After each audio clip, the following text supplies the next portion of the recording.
Hi, I'm Nate from Plumbers, electricians and HVAC technicians, and today I'm going to show you how to shut the water off to the whole house.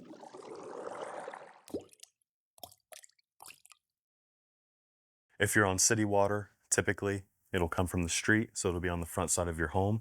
If you're on a well system, it can vary depending on where the well casing is on your property. So in an emergency situation where you need to shut the water off to the whole house, you'll want to go over to the main water shutoff valve. When it's just like this, that means that the water is on. If you're wanting to shut the water off, you will just turn it clockwise and the water is now off to the home. And just because the water is off, that doesn't mean that the leak will just stop. You will need to depressurize the system. You can do that by opening up a faucet on the top level of the home as well as the bottom level of the home. In the meantime, go ahead and call a professional. I might know a guy.